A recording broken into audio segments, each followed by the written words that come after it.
예, 여러분 반갑습니다. 이번 시간부터 여러분들과 파트 3, 특히 파트 3 중에 경영학을 같이 살펴볼 이유키라고 합니다.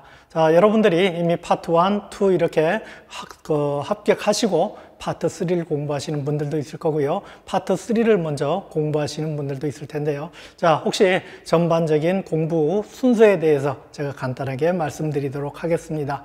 자, 파트 1과 파트 2는 감사와 관련된 전반적인 내용들이고요. 파트 3 같은 경우에는 경영학과, IT, 그리고 회계학으로 구성이 되어 있습니다. 그러다 보니까 사실 이제 파트 1과 파트 2는 사실 그 내용을 깊숙이 들어가서 여러분들이 충분히 이해를 하셔야만 가능한 그런 과목이고요. 파트 3 같은 경우에는 경영학과 IT 같은 경우에는 어느 정도 암기 과목에 가깝다라고 할 수가 있습니다. 그러나 회계학 같은 경우에는 암기해서는 절대 여러분들이 좋은 성적이 나올 수가 없는 그런 과목이 되겠습니다. 그래서 경영학 같은 경우 상당히 범위가 넓습니다. 그리고 IT도 상당히 넓지만 그래도 IT는 조금 더 특정한 부분에 좀 한정되어 있다 이렇게 말씀드릴 수가 있고요. 경영학 같은 경우는 경영학하고 회계학 같은 경우에는 사실은 경영학과 그러면 이 파트 3에 나오는 경영학 부분이 경영학과 학생들이 4년 내내 공부하는 그런 강론들의 특정 부분들로 이루어져 있고요. 회계학 같은 경우도 사실 이제 회계원리, 중급회계, 고급회계 그 다음에 원가관리회계 이렇게 다양한 부분까지 공부를 하셔야 되기 때문에 사실 상당히 폭넓고 어려운 과정이라고 할 수 있습니다. 자, 그래서 혹시 여러분들이 경영학 같은 경우에는 좀 집중적으로 암기하실 필요가 있고요. 그런데 또 그 양이 너무 많다 보니까 여러분들이 그동안 갖고 계시던 상식, 경험 이런 거를 총동원하시면은 그렇게 어렵지만은 않을 것이다 이렇게 생각되고요. 그 다음에 회계학 같은 경우는 논리를 충분히 이어가지 않는다면은 좋은 성적이 날 수가 없다. 자, 어쨌든 지금 이 여러분 시험에서는 파트 3에서 경영학과 회계로 나누어져 있는데요. 경영학 같은 경우는 이제 약 30%, 30문제가 출제되고 회계학에서 20% 해서 20문제가 출제되는데 사실은 회계학 비중이 좀 더 낮을 수도 있습니다. 왜냐하면은 이 경영학에서 여러 가지 강론 과목이 있는데 그 중에 생산관리하고 재무관리 같은 요소들은 회계와 뗄래야 뗄 수가 없기 때문에 그 부분들은 여러분 파트 3에서는 지금 회계의 영역으로 분류를 하고 있습니다. 그러다 보니까 어떻게 보면 경영학의 범위가 좀 더 넓다 이렇게 생각할 수가 있습니다. 그래서 혹시 아직 파트 1, 2를 합격 안 하신 분들이라든지 새롭게 공부를 시작하시는 분 같으면은 파트 3를 먼저 공부하실 것을 권고드립니다. 왜냐하면은 경영학적 요소, IT적 요소, 특히 회계적 요소는 파트 2 같은 경우에 상당히 이런 지식들을 알아야 여러분들이 감사 실무에서 특정 감사 업무를 할 때 도움을 받을 수 있다 이렇게 말씀드릴 수가 있습니다. 자, 그 정도로 전반적인 얘기는 끝내기로 하고요. 자, 파트 3 이미 여러분 파트 1, 2에서 여러 번 말씀드렸기 때문에 여러분 이 내용에 대해서는 굳이 이제 말씀을 드리지 않고요. 여러분들이 경영학의 범위가 너무 넓다고 말씀드린 바 있습니다. 회계학도 상당히 넓고요. 자, 그러다 보니 여러분들이 기본적인 내용만 가지고는 문제를 잘 풀 수가 없는 경우도 있습니다. 그러다 보니까 여러분들이 여기에 나오는 이론 기본적으로 충실히 학습하시고요. 자, 거기에서 조금 빠진 내용들은 여러분들이 모의고사를 통해서 조금 익숙하게 또 여러분들이 이 이론 내용이 너무 많고 방대하다 보니까 섣불리 그것이 여러분 것이 안 되는 경우도 있습니다. 또 습득하기 조금 어렵고 이해가 안 되는 부분이 있고 자, 여기서는 아는데 막 섞어놓고 봤을 때는 이것이 여러분들이 정확히 아는지 모르는지 이런 주제들이 있습니다. 그러다 보니까 그런 부분들은 여기에 설사 이 이론 과정에서 100% 설명이 안 되더라도 그것은 여러분들이 모의고사 과정을 통해서 모의고사 문제를 풀면서 여러분들이 거기서 다시 이론으로 돌아오고 왔다 갔다 하면서 여러분 것으로 만드는 그런 학습 과정이 필요하다고 할 수가 있겠습니다. 자, 그래서 이 경영학에서는 여러분 책에서는 총 4챕터로 구성되어 있습니다. 총 4챕터로 구성되어 있는데 자, 이 챕터들이 여러분들 그레임 책이 버전이 바뀔 때마다 사실은 앞에 있던 뒤로 오고 뒤로 있던 걸 앞으로 오고 해서 막 뒤죽박죽해서 섞어 놓는 경향이 있습니다. 그래서 이 버전이 바뀌면서 과거 버전에서 파트 3에 있던 거버넌스라든지 리스크 매니지먼트 같은 것들이 파트 1, 2로 이제 내려가고요. 그 다음에 이제 회계 국제 파트에 있던 내용들을 다시 경영학으로 땡겨오기도 하고요. 또 경영학 부분에 있던 것을 회계학이나 IT로 넘겨주는 그런 내용들이 있습니다. 그래서 여러분 책에서는 기본적으로 4챕터가 있다. 4챕터가 있고요. 자, 5장에서는 기타 주제로 하나 더 추가시켰습니다. 여러분, 그레임 지난번 교재에서, 지난번 버전에서 있었으나 이번 버전에 빠진 내용들 중에서 여러분들이 문제화 될 수 있는 것들, 그리고 워낙 경영학의 범주가 넓다고 말씀드린 바 있습니다. 그래서 빠진 주제들 중에 중요한 내용들을 기타 주제에다가 좀 포함을 시켜놨습니다. 그래서 여러분 책에는 4챕터까지 있고요. 제가 5챕터에서 지난 버전에서 중요한 내용들을 다시 5챕터로 이전을 해놨다. 그래서 그것들을 모아놓았으니까 여러분들 읽어보시고요. 혹시 여기에서 빠지는 건 아까도 말씀드렸지만 모의고사 문제를 푸시면서 자, 어떤 내용들을 추가적으로 할지, 또 내가 어느 부분을 집중적으로 잘 모르는지를 집중적으로 학습하는 그런 공부 방법을 택하셔서 여러분들이 최대한 빨리 합격하시기 바랍니다. 자, 파트 3 역시 범위가 상당히 넓습니다. 왜냐하면 그 페이지 수만 보더라도 여러분들이 파트 1이나 파트 2 책을 다 합친 그런 정도의 두께가 됩니다. 그러다 보니까 여러분들이 상당히 시간이 오래 걸릴 수가 있는데요. 어쨌든 여러분들이 경영학 하시면서 회계학은 꾸준히 해 놓으시지 않으면 사실 회계학은 단기간 내에 되는 그런 학문이 아니기 때문에 여러분들이 IT든 경영학을 하든지 간에 어쨌든 일정 부분은 그걸 동시에 경영학 끝내고 IT 끝내고 회계학 끝내고 이게 아니고 IT나 회계학을 IT나 경영학을 공부하시면서 회계는 계속적으로 반복 학습하시면서 논리를 잡아 나가셔야 여러분들이 빠른 시간 내에 합격하실 수 있다 할 수 있습니다. 그래서 여러분들이 이 파트 3 역시 범위는 많지만 너무 많은 시간을 할애한다 그러면 여러분들이 합격할 가능성이 점점 떨어진다. 왜? 여러분들이 머릿속에 기억이 남아있을 때 한 번 더 보고 그 상태에서 한 번 더 보고 그래서 한 서너 번 정도 봐서 빠른 시간 내에 여러분 머릿속에서 그것이 사라지기 전에 반복 학습을 통하셔야 여러분들이 빠른 시간 내에 합격하실 수 있다. 이렇게 되겠습니다. 자, 이제 본론으로 들어가도록 하죠. 자, 첫 번째 장이 전략적 경영과 계획 수립입니다. 그래서 전략적 경영이 뭔지, 계획 수립이 뭔지, 우리가 이제 전략이 뭔지 이런 부분. 자, 세계화, 글로벌, 국제화라고도 하고요. 이 부분에 대해서 살펴보도록 하겠습니다.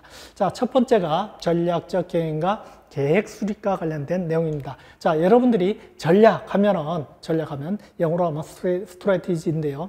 자, 이 전략이라는 말 속에 뭐가 들어가 있냐면은 계획이라는 말이 내포되어 있는 단어가 되겠죠. 전략.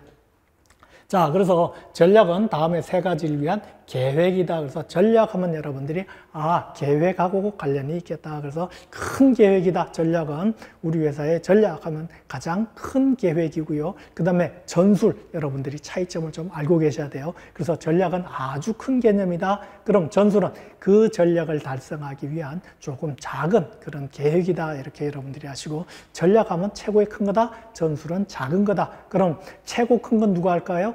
제일 높은 사람들이 하겠죠. 작은 거는 그 밑에 사람들이 할 거예요. 어쨌든 전략과 전술의 차이점, 전략은 큰 개념의 계획이다. 전술은 그 전략을 달성하기 위한 작은 계획이다라는 거 기억하시고요. 그래서 전략은 계획이다. 뭐냐? 전략은 기업의 경쟁 환경에서 성공하기 위해서 자원과 활동을 배분하기 위한 계획이다. 계속적으로 계획이라는 말이 나오죠. 자, 우리가 전략은 회사의 목표, 최종의 목표를 달성하기 위해서 우리가 어떻게 해요? 갖고 있는 자원과 활동가를 어떤 식으로 해야 그 전략적 목표를 달성할 수 있느냐, 어떻게 하면 우리 조직이 성공할 수 있느냐, 그것을 하기 위해서 자원과 활동을 배분하기 위한 계획이다. 그 다음에 경쟁 우위를 확보하기 위한 계획이다. 왜? 우리가 성공하기 위해서, 목표를 달성하기 위해서는 어떻게 해요? 남들보다 내가 경쟁에서 우위를 점해야 우리의 조직의 목표를 달성할 수 있겠죠. 그러다 보니까 경쟁 우위를 확보하기 위한 계획이다. 그 다음에 가장 높은 수준의 목표를 달성하기 위한 계획이다. 왜? 이 전략이라는 것 자체가 어떻게 가장 상위의 개념이라고 말씀드린 바 있습니다. 그러다 보니까 전략은 나오면 다 계획과 관련된 거다. 그래서 이 세 가지를 달성하기 위한 계획이다라는 거 기억해 놓으시고요. 전략적 경영, 경영을 하는데 어떻게 전략적으로 해보자. 경영 플러스 전략이 들어간 거죠. 자, 그래서 경영적 전략은 전략을 수립하고 효과적으로 실행하는데 필요한 결정과 활동의 집합이다. 이 정도 알아두시고요.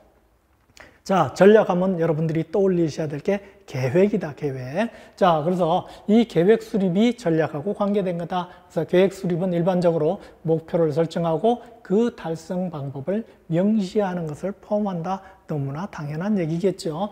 자, 그런데 이제 복합 조직의 경우 구성원들의 직무 등급마다 계획을 수립해야 된다. 자, 좀 단순하고 작은 조직이 아니고 큰 그런 규모의 또 복잡한 그런 조직의 경우에는 어떻게 구성원 각자마다 직무의 레벨별로 계획을 수립해야 된다. 당연한 얘기겠죠. 누구는 뭐하고 어떤 등급에서 뭐하고 누구는 뭐하고 이런 구체적인 계획들이 다 수립이 돼야 된다는 얘기죠. 자, 그래서 이제 계획 수립할 때 이제 밑으로 내려왔을 때는 이렇게 구성원의 직무 등급별로 우리가 각자의 계획이 부여돼야 된다. 자, 그럼 이제 전반적으로 계획을 수립할 때 전략적 차원하고 그 다음에 비즈니스 정의, 그 다음에 전략 사업 단위 이 세 가지 주제에 대해서 살펴보도록 하겠습니다. 계획 수립할 때 이제 우리가 전략적 계획을 우리가 수립해야 되다 보니까 또 전략이라는 게 뭐라고 그랬죠? 가장 높은 수준의 그런 계획이라고 말씀드린 바 있습니다. 그러다 보니까 이 가장 큰 조직에서 가장 상위의 개념인 계획을 세울 때 우리 조직이 무엇을 할 것이냐 이런 계획이 들어가야 되겠죠. 그래서 책에서는 여러분들이 조직 강령이라고 번역을 해놨습니다. 그런데 영어로는 어떻게 되어 있냐면은 미션 스테이트먼트입니다. 그래서 조금 쉽게 얘기하면은 미션을 선언한 우리가 앞으로 뭐 하겠다, 우리 회사는 뭐 하겠다 이런 식으로 우리가 미션을 선언을 우리 회사는 무엇을 하겠다, 우리의 미션은 뭐다라는 것을 공표하는 거죠. 그것을 공표하기 전에 어떻게 해요? 만들어야 되겠죠. 그래서 이런 미션 선언문, 조직 강령을 우리가 먼저 작성을 해야 되겠다. 우리 최상위의 목표는 뭐다? 우리 최상위의 목표, 그것을 우리가 미션 스테이트먼트다. 영어로도 좀 알고 계시기 바랍니다. 왜냐하면은 우리가 이제 주로 이제 공공기관에 계신 분들은 행동강령 이런 걸 하도 많이 듣다 보니까 조직강령 그러니까 뭐 좀 우리가 행동으로 뭐 해야 되는 건지 우리가 뭐 청렴하기 위해서 뭘 해야 되는 건지 이런 착각이 들 수 있기 때문에 제가 조직강령보다는 어떻게 보면 미션 선언문이다. 이게 조금 더 적절한 번역이 아닐까 싶고요. 어쨌든 여러분 교재에서는 조직 강령이라고 번역을 해놨고요. 이것을 먼저 만들어내야 된다. 자, 그럼 이 조직 강령, 미션 선언문은 누가 만들 거냐? 그게 제일 중요하겠죠. 자, 제일 상위의 개념이라고 그랬어요. 그럼 어떻게? 이 상위의 개념은 제일 상위에 있는 데서 만들어야 되겠죠. 그래서 조직의 목적과 가치를 설명하기 위해서 일반적으로 이사회에서 작성을 한다. 어디서 만드는지 꼭 기억하시고요. 자, 제일 먼저 전략하면 우리가 먼저 첫 번째 단계가 뭐다? 이렇게 미션 선언문을 작성하는 거다. 우리가 뭘 할 거다. 우리 조직이 왜 만들어졌다. 우리 조직의 가장 큰 궁극적인 목적은 뭐다. 목표는 뭐다. 어디를 향해 달려갈 것이다. 이게 우리가 미션 선언문이다. 누가 작성한다? 이사회에서 작성한다. 이사회에서. 자, 그래서 조직 강령은 조직의 각 구성 단위별로 목표와 계획, 조직의 주요 경쟁 범위에 대한 궁극적 근거가 된다. 자, 우리 회사에 나아갈 길이 우리 회사의 미션입니다. 자, 그러다 보니까 그 미션 달성하기 위해서 우리가 그 다음 단계 또 직원, 말단 직원까지 우리가 뭐를 해야 된다. 당연히 우리가 해야 될 일들의 그런 경쟁 범위에 대한 근거가 된다. 당연한 얘기겠죠. 그래서 조직의 주요 경쟁 범위를 결정하는 근거가 된다. 우리가 어떤 산업에 있느냐, 또 상품 및 서비스는 뭘 할 거냐, 애플리케이션이나 핵심 전략은 우리가 어떤 것을 갖춰야 되고, 시장 세분화는 어떻고, 수직적 통합의 정도는 어떻고, 지리적 시장은 우리가 어디에 접근할 것이고, 자, 이런 것들을 우리가 만드는 가장 큰 근거가 되는 것이 미션 선언문이다, 조직 강령이다, 누가 만든다, 이사회에서 만든다라는 거 여러분들이 꼭 기억하시고요. 자, 그 다음에 이제 비즈니스의 정의, 우리가 뭘 할 건지, 우리가 하는 비즈니스가 뭐다라는 그런 정의가 있어야 되겠죠. 자, 이 비즈니스는 당연히 시장의 관점에서 정의가 돼야 된다. 혹시 문제에서 시장과 사람의 관점에서 정의가 돼야 된다. 이거 틀린 지문이겠죠. 그래서 제가 여러분 책에 이렇게 고음가에 OX 해놓은 것은 어디가 답이라고 그랬죠? 앞에 있는 게 답이에요. 이게 틀린 답이냐, 맞는 답이냐. 거의 앞으로 이런 식으로 제가 표현을 해놨습니다. 그래서 여러분들이 제가 OX 표시해 놓은 것은 여러분들이 잘 숙지를 하시고 여러분들이 시험장에서도 충분히 지문으로 나올 수도 있다는 거 꼭 기억하시고 잘 살펴보시기 바랍니다. 그래서 시장 관점에서 정의되고 또 비즈니스는 니즈와 고객 관점에서 정의돼야 된다. 또한 목표 시장의 정의, 우리가 어떤 시장을 목표로 할 거냐. 자, 전략적 시장 정의와 구분돼야 된다. 이건 조금 어려운 그런 개념일 수도 있는데 여러분들이 잘 기억하고 계시기 바랍니다. 자, 전략 뭐라고 그랬죠? 큰 개념이라고 그랬어요. 자, 우리 회사가 지금 철도를 운송을 하고 있다. 철도 운송하면은 그냥 우리는 화물을 운송하는 그런 회사다. 그럼 그냥 화물을 운송하는 거야. 자, 이런 개념보다는 좀 상위의 개념, 전략적으로 보면은 우리가 승객과 화물의 운송을 전반적으로 책임지는 거다. 왜냐하면은 우리가 화물 운송하는 건 화물 트럭도 있을 수가 있는 거죠. 또 여러분들이 예를 들어 영화 산업이다. 그럼 그냥 영화만 찍는 거 이런 개념으로 살펴볼 수 있는데요. 자, 그것을 전략적으로 좀 상위의 개념으로 넘긴다면 엔터테인먼트다 이렇게 우리가 표현할 수가 있죠. 그럼 엔터테인먼트에 우리가 영화라는 것을 우리가 통해서 고객한테 접근할 수가 있고요. 또는 우리가 레저 같은 것도 스포츠 같은 것도 어떻게 보면 엔터테인먼트가 될 수가 있는 거죠. 그래서 우리가 작은 개념이 아니고 상당히 그 상위의 개념으로 우리가 전략적 시장의 정의와 좀 구분돼야 된다. 우리가 그냥 근시안적인 작은 개념이 아니고 상당히 높은 개념으로 우리가 이러한 목표 시장이 정의가 돼야 된다. 왜? 우리가 작은 개념으로 한다면은 거기서 벗어난다든지 그 위에 상위 개념으로 올라갈 때 상당히 힘들고요. 확장성도 떨어지더라. 자, 그 다음에 비즈니스는 그룹 고객과 그룹들의 니즈, 그 다음에 니즈를 충족시키기에 필요한 기술적 관점에서도 정의가 될 수 있다. 여러분들이 부담 없이 읽어주시고요. 자, 전략사업 단위. 자, 전략사업 단위가 뭔지 개념 알고 계시기 바랍니다. 여러분들이 이런 얘기들은 많이 들어보셨을 거예요. SBU다, SBU. 그래서 전략적 사업 단위가 뭔지는 정확히 알고 계시기 바랍니다. 그래서 대기업 같은 경우에 다수의 사업들을 보유한다. 따라서 전략사업 단위 개념은 대기업 전략적 계획 수립에 유용하다. 자, SBU는 별도의 계획 수립이 가능한 사업 또는 사업 단위다. 자, 쉽게 얘기하면은 삼성전자를 한번 예를 들어보죠. 삼성전자 큰 대규모의 기업입니다. 자, 거기에서 과거에는 이제 뭐 백색 가전, 요새 같으면 백색 가전, 그 다음에 핸드폰, 또 우리가 반도체, 뭐 이런 사업 단위들이 있을 수가 있죠. 그것을 조금 더 쪼개나면 백색 가전에서 지금이야 이제 그 규모가 점점 줄어들었죠. 옛날에 TV 사업부, 냉장고 사업부, 세탁기 사업부 이런 것들을 각각의 사업부로 전략 사업 단위로 구성할 수가 있는 거죠. 그러다 보니까 지금 얘기로 하면 삼성전자에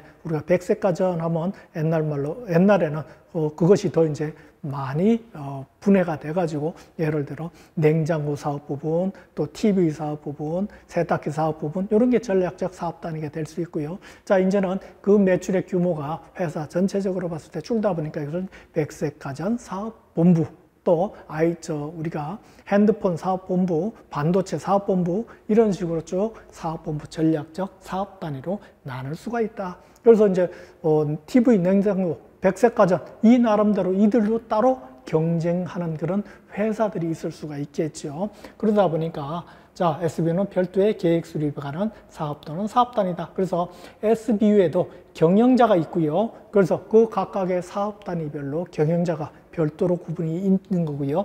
또 경쟁자들이 존재하고 경영자는 전략적 계획 수립에 관여하고 주요 이익 결정 요인들의 책임을 지도록 왜 그 사업 단위별로 전략적 사업 단위별로 경영자도 있고 또 경쟁자도 있고 그러다 보니까 그 사업 단위에서 발생되는 일에 대해서 이익에 대해서 각각의 경영자들이 책임을 져야 된다. 그것이 전략 사업 단위다라는 거 개념 알아두시기 바랍니다.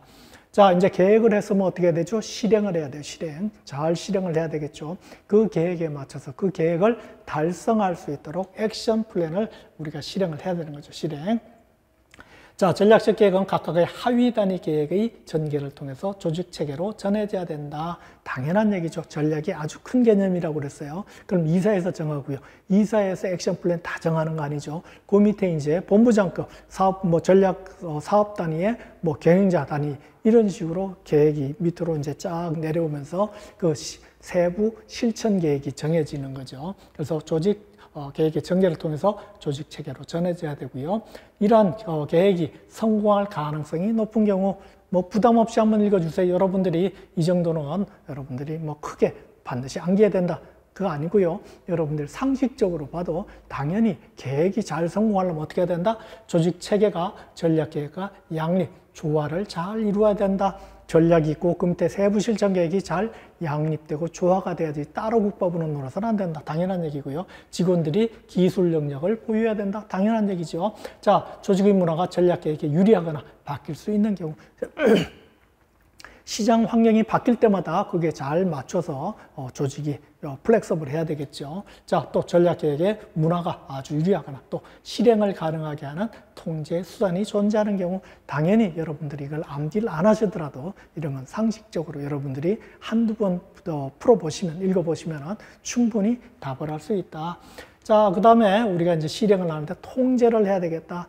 우리가 항상 컨트롤이 잘 돼야 되는 거죠. 그냥 여러분들도 직장에서 예를 들어 실장이 없다, CEO가 없다, 그럼 어때요? 아무래도 좀 느슨해지고 풀어주는 경향이 있죠. 그러다 보니까 누군가가 항상 쳐다보고 컨트롤하고 있다. 그것이 우리가 목표를 달성하는데 큰 역할을 하고 있더라. 그래서 통제를 해야 된다. 그래서 역시 통제를 하는데 어떻게? 전략적 통제는 무엇인가? 그래서 전략적 통제는 진행 상황을 모니터링하고 문제들을 여러분 책에서는 아이솔레이트를 격리라고 했는데 문제들을 분리해서 뭐냐면은 문제가 크게 보면 이만한 문제가 있어요. 이 문제들을 한꺼번에 보면 도저히 해답이 안 나오죠. 그럼 하나하나 좀 분리해서 실타래를 잘 찾아서 좀 각각의 문제별로 이렇게 좀 분리해서 살펴보고 그 해법을 찾아보면은 문제가 쉽게 해결될 수도 있겠다.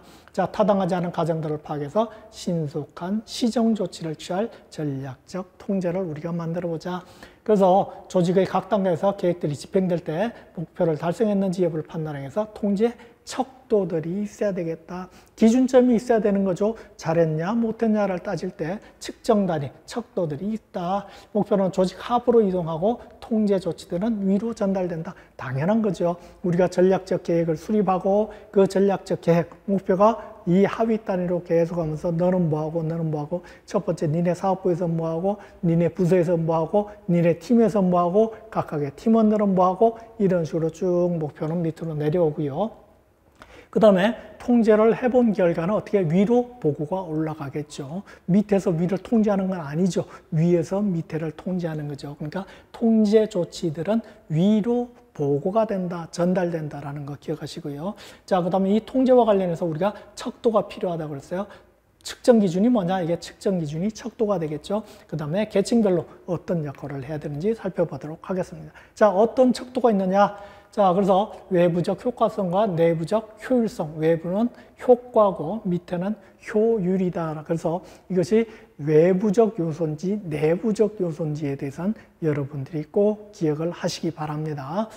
외부적 효과성을 따질 때는 비즈니스 단위 차원에서는 시장에서 성과가 어떠냐, 시장 성과를 따질 때 외부적으로 볼 때는 우리가 시장 점유율이 몇 프로다, 꼭 얘까지 기억하시기 바랍니다. 자, 시장에서 성과가 어떠냐, 시장 점유율이 높다, 낮다, 이것으로 우리가 비즈니스 단위 차원에서 할 수가 있다. 또 운영 시스템 차원에서 고객 만족도와 유연성 측정을 통해서 우리가 운영 시스템의 척도로 삼을 수도 있다. 그래서 고객이 만족하고 있느냐? 왜? 고객이 불만을 하면 어떻게 해요? 우리 상품을 구매를 안 하겠죠. 우리 기업을 우리가 떠나는 그런 고객들이 있다. 그래서 고객 만족도가 좋아야 되고요. 유연성이 있어야 된다. 자, 부서 또는 작업센터 단위에서는 품질 및 운송, 뭐 딜리버리를 어떻게 뭐 택배라고도 할 수도 있고요. 어떻게 내가 우리의 제품, 서비스를 고객들한테 전달할 거냐, 또 운송할 거냐, 이런 거하고 관련된 이것을 측정하는 것이 외부적 효과성의 척도다라는 거 꼭 기억하시고요. 자, 내부적으로는 효율입니다. 효율성. 자, 비즈니스 타원에서 재무 결과를 측정해보자. 자, 우리가 이익은 얼마나 났느냐, 또 손실은 얼마나 났느냐, 영업이익은 얼마나 났느냐, 뭐 이런 것들 따지는 거죠. 재무 결과를 측정을 통해서 이건 내부적으로. 자, 비즈니스 운영 시스템 차원에서 유연성, 여기도 유연성이 있었고요. 자, 둘 다 유연성, 외부적 효과성 및 내부적 효율성 이슈 모두 다루고 있다.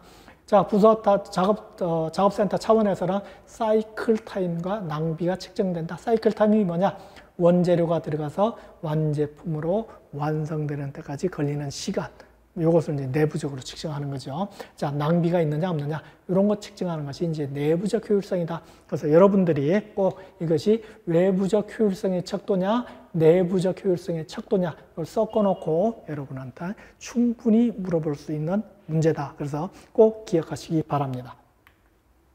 자, 계층별 역할. 역시 계층별로 어떤 역할을 할 것이냐. 우리 파트 1, 파트 2에서 항상 뭐였죠? 우리가 누가 뭐 할 거냐, 이건 이사회가 할 거냐, 감사가 할 거냐, 각각의 사업부서에서 할 거냐, 이런 것들을 우리가 많이 살펴봤죠. 자, 그래서 이사회에서 할 거냐, 감사가 할 거냐, 많이 따졌는데요. 여기는 이제 경영이다 보니까 감사보다는 주로 어떻게 해요? 상위 경영자, 중앙 경영자, 그 다음에 하위, 뭐 이렇게 이제 나누겠죠. 자, 그래서 고위 경영자는 우리가 뭐 한다고 그랬어요? 전략적 목표와 계획을 광범위하게 정한다. 이사회에서 상위 레벨에서 우리가 그걸 하고요. 중간 관리자는 어떻게 해요? 이 전략적 목표를 달성하기 위해서 전략의 하위 개념이 뭐라고 그랬죠? 전술이라고 말씀드렸습니다. 전술. 자, 전략은 이사회급에서 상위 경영진에서 하는 거고, 전술은 우리가 중간 관리자 측에서 이 전략적 목표를 달성하기 위해서 전술적 목표를 계획을 수립을 한다. 누가? 중간 관리자가 한다. 그러다 보니까 전략적 목표보다 전술 계획은 조금 더 구체적이고 또 이렇게 세밀하다, 상세하다.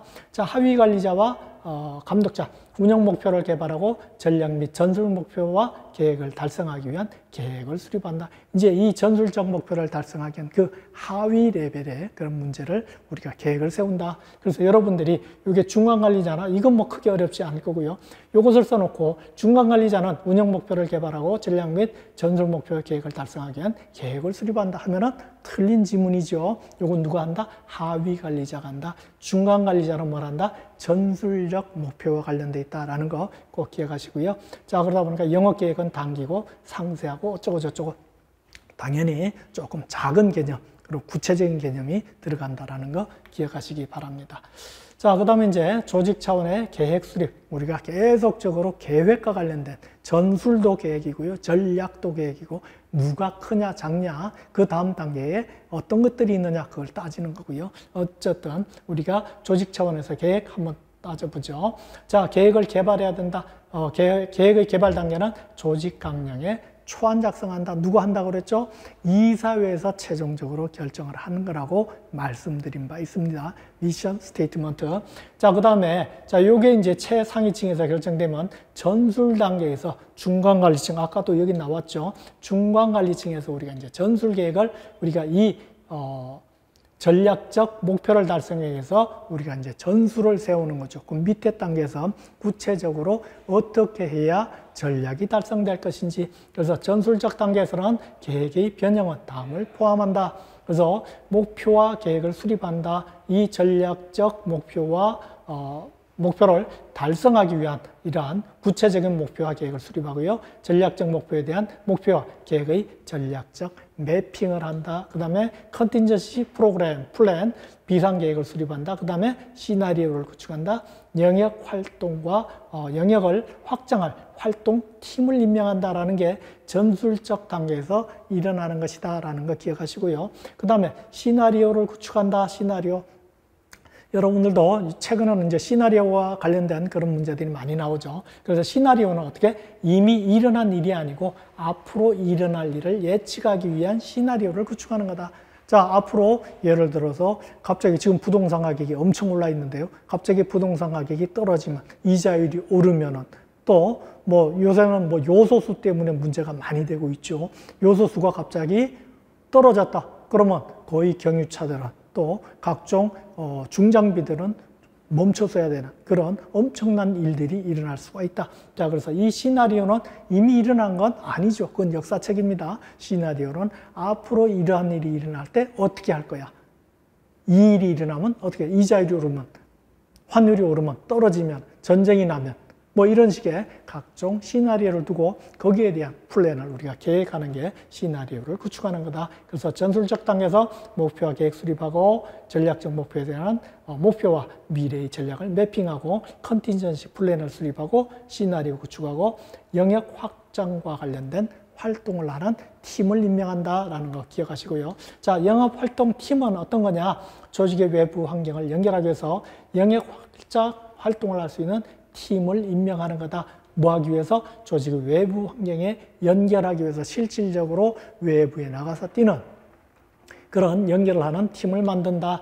자, 그래서 이러한 팀들은 뭐 한다? 각종 이제 정보를 수집해서 각종 도구를 사용해서 이러한 정보를 수집하고 분석을 한다. 그 다음에 이러한 도구들은 어쩌고 저쩌고 해서 검색한다. 그 다음에 경쟁정보 활동은 경쟁 상대를 향한다. 너무나 당연한 얘기고요. 부담 없이 여러분들이 한번 읽어주셔도 크게 그렇게 어렵지는 않을 거다. 자, 팀이 구성돼서 정보를 수집하고 정보를 수집하는데 그냥 하는 게 아니라 각종 도구들을 활용해서 우리가 이러한 것들을 수집하고 분석을 한다 정도 읽어주시고요. 자, 운영계획 및 실행을 할 때, 자, 운영계획 및 실행은 다음에 특징 있는 성과 목표를 선택하는 것이 필요하다. 자, 쭉 읽어보시면 여러분들이 뭐 충분히 시험에 날 수 있습니다.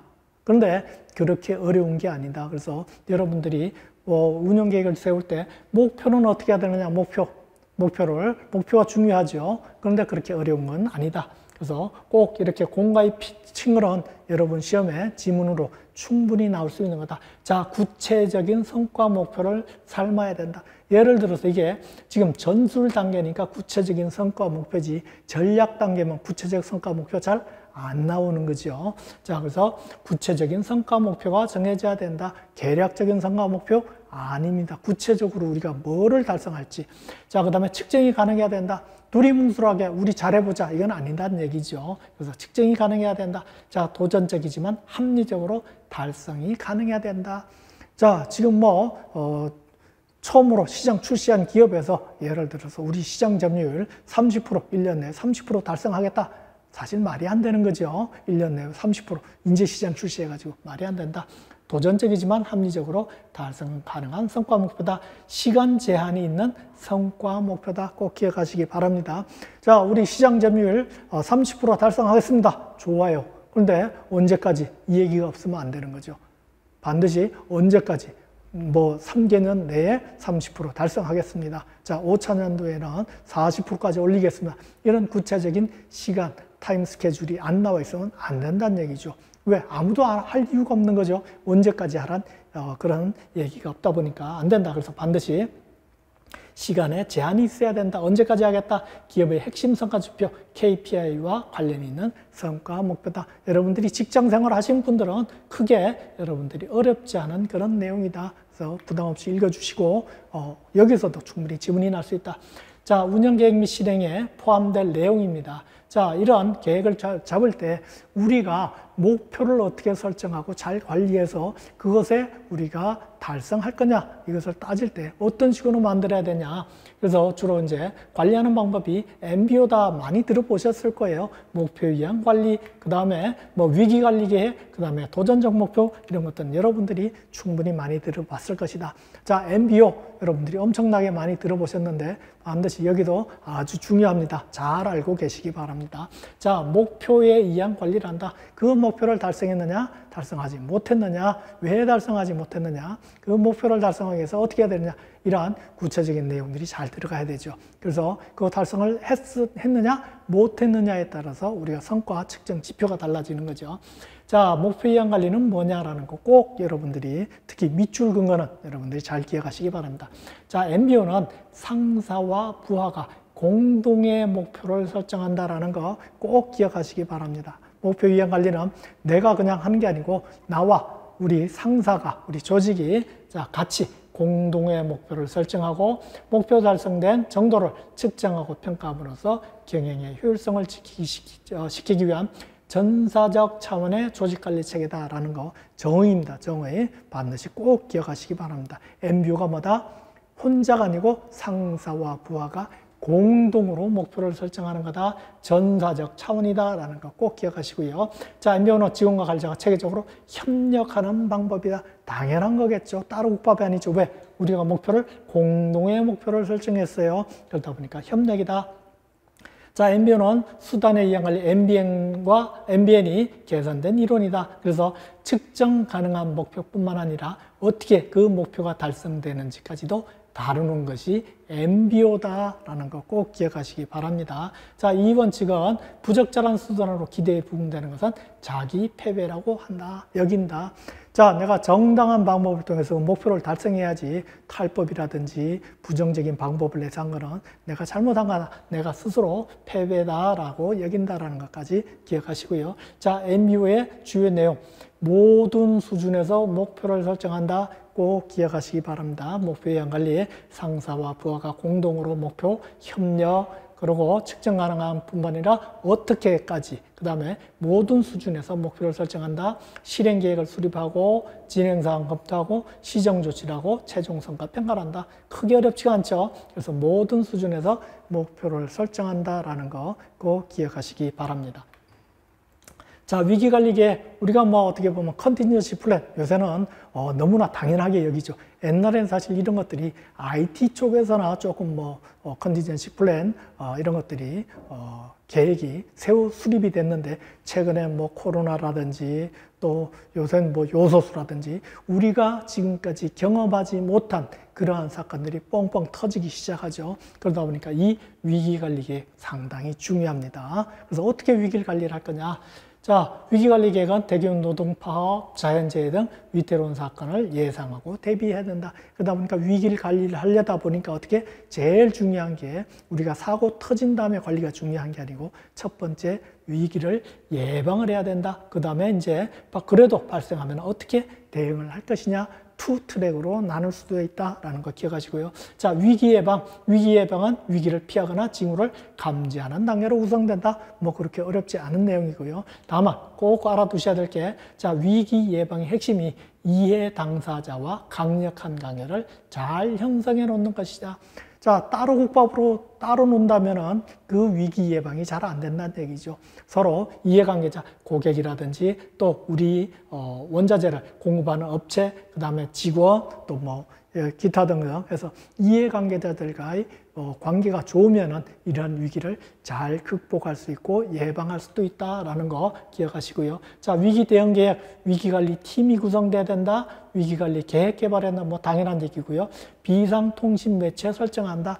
자, 그냥 생뚱맞은 거일 수도 있는데 여러분들이 회사에 입사했을 때 거의 모든 조직에서 만드는 게 뭐죠? 비상연락망을 만들죠. 비상사태가 발생했을 때 나와서 그 비상사태를 정리를 해야 되는 거죠. 그러다 보니까 팀이 구성돼야 되고 비상통신 매체가 설정이 돼야 된다. 누가 와서 이것을 할지, 그러다 보니까 이 세 개가 크게 어렵지 않게 여러분들이 직장 생활을 하시는 분이라면은 크게 어렵지 않게 이해가 될 것이다. 자, 도전적 목표.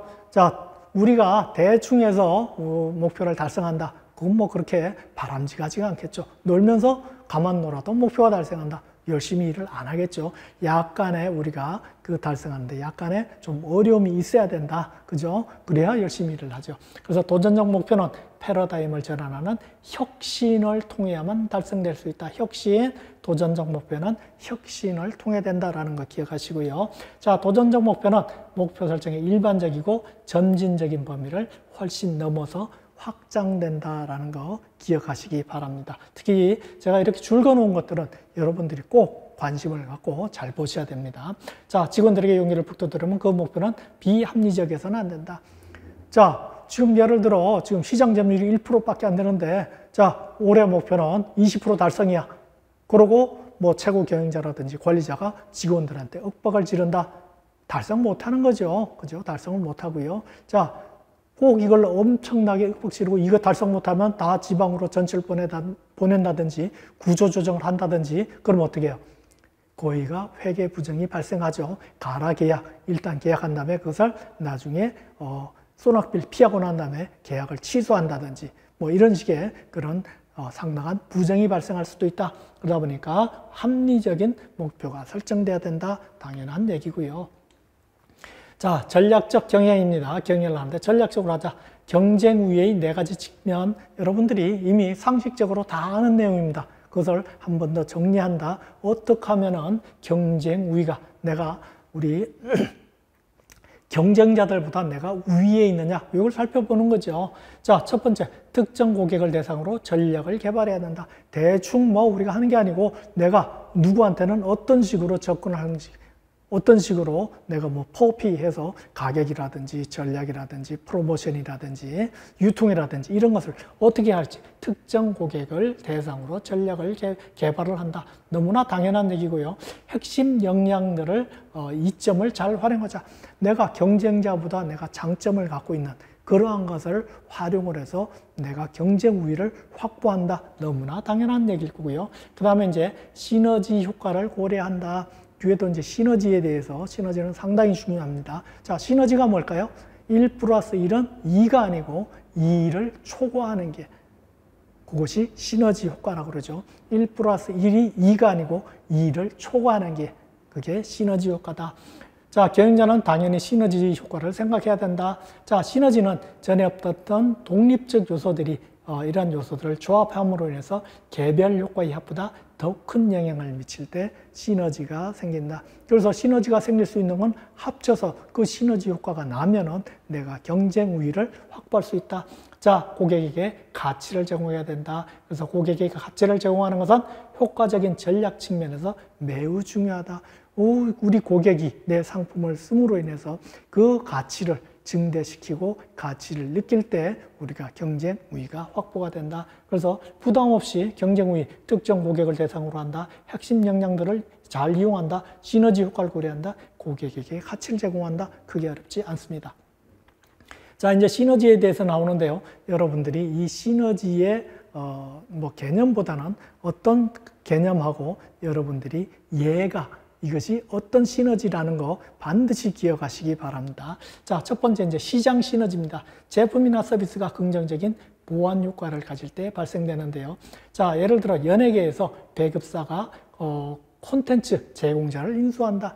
자, 그 배급하는 회사에서 이것을 만드는, 예를 들어 영화를 만든다, 또 뮤직비디오를 만든다, 이런 회사를 같이 인수해서 같이 하는 것, 이것이 우리가 시장 시너지다. 시장에서 시너지가 발생한다. 따로따로 하는 것보다 한꺼번에 합쳐서 시장을 우리가 공략할 때 시너지 효과가 커진다. 그래서 제가 일부러 이거 하나만 써놨는데요. 여러분들이 문제를 푸시다가 이런 예제가 나오면 이 옆에다가 여러분들이 계속적으로 메모를 해 놓으시면은 여러분들이 나중에 최종적으로 복습하실 때 상당히 유익할 거다라는 거 기억하시고요. 자, 그 다음에 비용 시너지, 비용 절감 효과가 생긴다. 그래서 부산물이 재활용된다. 바이 프로덕트가 재활용된다. 또 제품군의 설계, 생산, 마케팅, 판매가 동일 기업에서 이루어질 때, 즉 두 개를 합쳤을 때 옛날에 같으면은 100원 발생되던 것이 비용이 지금은 두 개를 합치니까 200원이 발생되는 게 아니라 150원이 발생된다. 그런 비용이 줄어드는 효과. 이것이 비용 시너지다. 옛날 부산물 싸게 그냥 대충 팔아먹던 것을 이것을 다르게 활용을 해서 뭔가 가치 있는 것으로 만들 때 이런 것들이 비용 시너지다라는 거 기억하시고요. 그래서 이렇게 부산물 나오면 비용 시너지다. 아예 이렇게 암기하시기 바랍니다. 자, 기술 시너지. 기술이 이제 합쳐지는 거죠. 자, 애플레이션 간의 기술 이동 시에 발생한다. 군사 목적으로 개발된 기술이 종종 민간 용도로도 많이 사용된다. 사실 기술의 발달이 전쟁을 통해서 우리가 엄청난 군사 기술이 발견된 것이 민간에 적용된 것이 상당히 많습니다. 그래서 그런 기술 시너지다. 크게 어렵지 않을 거고요. 경영 시너지, 지식이 이전된다. 자, 기업은 기술적으로 부족한 부분을 보완하기 위해서 해당 기술을 가진 매니저를 고용한다. 내가 없는 기술을 하나 더 합쳐가지고 플러스를 시킨다. 이게 경영 시너지다라는 거 여러분들이 꼭 기억하시기 바랍니다. 자, 그래서 시너지에 대해서 사례화하고 예하고 어떤 것이 어떤 시너지 효과를 발생하는지에 대해서 여러분들이 잘 기억하고 계시기 바랍니다. 자, 그 다음에 이제 운영 전략입니다. 운영 전략, 비용 전략, 품질 전략, 그 다음에 유통 전략, 유연성 전략, 서비스 전략. 크게 어렵진 않습니다. 그래서 우리가 제목만 보고도 여러분들이 어떤 전략인지라는 거 알 수가 있고요. 그 대신 여러분들이 이 전략의 특징들은 잘 알고 계시기 바랍니다. 자, 이것이 어떤 전략이다라는 거 반드시 잘 기억하고요. 뒤에 계속적으로 연결되니까 잘 이해하시고 기억해 놓으시기 바랍니다. 자, 비용. 자, 원가라고도 표현되고요. 어쨌든 비용 전략이다. 원가. 그럼 원가가 많이 발생되는 게 좋은가요? 적게 발생되는 게 좋은가요? 당연히 원가를 절감해야 되겠죠. 조금 발생되게 하는 게 좋은 거죠. 자, 그러다 보니까 기업이 저비용 생산자일 때 비용 전략이 성공적이다. 내가 싸게 만들 수 있으면 내가 시장에 가격을 싸게 매길 수가 있죠. 내지는 똑같은 가격을 책정하더라도 내가 이익이 그만큼 많이 발생한다. 자, 비용이 싸게 적게 발생한다. 원가가 조금밖에 발생한다. 어느 때 그렇게 발생하죠? 대량 생산 체계겠죠. 대량. 많이 생산하면 우리가 대량으로 구입하고 대량으로 생산하고 대량으로 유통할 때 비용이 적어진다는 거 당연한 얘기죠. 자, 경쟁자가 본질적으로 같은 종류의 제품을 판매할 때 상품은 차별화되지 않는다. 자, 이렇게 비용 갖고 경쟁하는 건 예를 들어 뭐 쌀이라든지 범용상품이라든지 누구나 손쉽게 만들 수 있고 손쉽게 할 수 있는 것은 이제 범용상품이라고 그러죠. 일반적으로 사용된 거, 곡물, 쌀, 뭐 이런 것들. 이런 것들은 어떻게 해요? 차별화가 발생하나요? 별로 차별화가 발생 안 하죠. 자, 그래서 같은 종류의 제품을 판매할 때 상품은 차별화되지 않고 주로 뭐하고 싸운다? 비용으로. 왜? 똑같은 질이라면 싼 게 좋은 거죠. 자, 그러다 보니까 시장은 대부분 매우 크다. 왜? 대량 생산 체제가 돼야 된다는 얘기죠. 대량 판매의 경우 가능성 때문에 경쟁이 치열해지는 경향이 있다. 왜? 한 푼이라도 싸게 팔아야 내 제품이 팔린다는 얘기죠. 자, 품질 전략. 이번에는 이제 질이 좋아야 된다는 얘기죠. 질이. 자, 품질 전략은 제품 품질 또는 공정의 품질에 근거한 경쟁을 포함된다. 그래서 제품 품질은 설계와 관련이 있다. 당연한 거죠. 품질이 좋으려면 설계를 잘해야 되는 거죠. 그래서 공정, 프로세스 생산 공정을 지나갈 때 우리가 불량률이 발생돼서는 안 되겠죠. 좋은 품질이 나오기 위해서는 우리가 이러한 설계가 잘 돼 있어야 좋은 품질이 나온다. 그래서 고급 승용차와 소형 승용차, 뭐 당연히 품질의 차이가 있겠죠. 똑같은 품질이라면 누가 돈을 비싸게 주고 고급 승용차를 사겠습니까? 당연히 고급하고 싼 거하고는 분명한 차이가 있다. 그래서 품질로 경쟁을 하는 전략이다. 이것이 품질 전략이다. 유통 전략, 딜리버리. 얼마나 잘 전달을 할 거냐. 즉, 제조회사에서 또는 서비스 회사에서 소비자한테 우리가 어떻게 잘 전달할 거냐. 자, 전달 전략은 제품이 지속적으로 신속하게 제 시간에 전달될 때 더 높은 가격을 할 수 있다. 그래서 UPS 같은 그런 택배 회사들이죠. 예를 들어 요새 우리나라 같은 경우도 새벽 배송 해가지고 오늘 예를 들어 저녁에 주문했다. 그럼 내일 새벽에 내가 그걸 받아서 먹고 출근할 수 있는 그런 상품들이 지금 출시가 되고 있죠. 자, 그래서 유통을 얼마나 효율적으로 빨리 신속하게 할 거냐, 이것이 유통 전략이고요. 유연성 전략. 유연성 전략에는 다양한 제품을 하거나 제품 공간에 빠르게 전환할 수 있는 능력이 포함된다. 이게 플렉서블이다, 유연성이다라는 거 기억하시고요. 얘까지 기억해 놓으시기 바랍니다. 뭐냐면은, 자, 선정적인 사건이 터졌다. 그럼 우리 이제 출판사 같은 데서 그 이슈에 알맞는 그 책을 잽싸게 만들어서 시중에 빨리 배포하는 회사가 제일 먼저 그 시장을 선점하게 되죠. 그래서 선정적인 사건에 대중의 단기적인 관심을 이용해서 며칠 안에 책을 쓰고 편집하고 바로 배포한다. 뭐 이런 것들이 우리가 유연성 전략이라고 할 수 있다라는 거 얘까지 기억을 하시기 바랍니다. 서비스 전략. 자, 서비스는 어떻게 해요? 말 그대로 서비스 또는 구매 후의 서비스, 뭐 보증 같은 거죠. 이런 걸 잘하는 거죠. 이걸 통해서 경쟁 우위를 확보하는 거다. 그래서 자동차라든지 가전제품 같은 경우는 필히 뭐가 있죠? AS가 있죠. AS. 우리가 사후 보증을 어떻게 하느냐. 그래서 서비스 전략이다라는 거 우리가 5개 전략에 대해서 뭐가 어떤 전략이다. 그 다음에 얘는 뭐다라는 거 우리가 꼭 기억하시기 바랍니다. 자, 그 다음에 SWOT 분석. 이건 직장을 다니시는 분들이라면은 거의 뭐 어떻게 보면 한 달에 한 번씩 보시는 분도 있고 어떤 분은 이거를 거의 시도 때도 없이 만드는 분도 있죠. 뭔 계획을 세워서 우리가 보고를 할 때 거의 SWOT 분석은 항상 따라다니더라. 자, 그래서 이 분석은 조직의 미션 달성을 위해서 계획 수립을 위한 기초다. 그래서 전체적인 전략 개발을 위해서 촉진한다. 그래서 조직의 강점과 약점 뭐 이런 것들 나머지는 제가 굳이 읽진 않겠습니다. 굳이 읽진 않고요. SWOT가 뭐라는 걸 여러분들이 너무 잘 아시니까 자, 스트렝스 그 다음에 위크니스예요. 이 강점과 약점은 내부 환경에서 내 나의 강점이 뭐고 내 약점이 뭐냐. 그래서 우리 고사서건 중에 지피지기면 백전백승이다 이런 얘기했죠. 지피 상대방을 알고 지기, 나를 알면은 무조건 이긴다 이런 얘기죠. 그래서 내 강점은 최대한 살리고 약점은 내가 보완을 통해서 우리가 전력을 수립해야 된다. 그래서 자, 요거만 설명을 드릴게요. 나머지를 읽어주시고요. 회사가 특히 잘하거나 많이 갖고 있는 게 회사의 핵심 전략이다. 우리 회사가 잘하는 거, 강점을 갖고 있는 거, 핵심 전략이다. 핵심 전략은 경쟁 우위의 원천이다. 결국 전체 전략의 가장 기초가 된다. 너무나 당연한 거겠죠. 내가 잘하는 방향으로 내가 잘 몰고 가야 되는 거예요. 자, 기회와 위협. 요거는 외부 환경에서 시장적 요인이죠. 어떤 갑자기 법이 바뀌었다. 어떤 게 새로 도입됐다. 우리 회사한테 기회가 될 수가 있고 그 다음에 위협이 될 수도 있다. 그래서 이게 강점과 약점은 내부 환경, 그 다음에 OT는 외부 환경적 요소라는 거 알아두시고요. 그 다음에 이 외부 환경적 요소에서 거시 요인이냐 미시 요인이냐 요거 구분 정도만 여러분들이 알아두시기 바랍니다. 그래서 거시 환경은 아주 큰 개념이고요.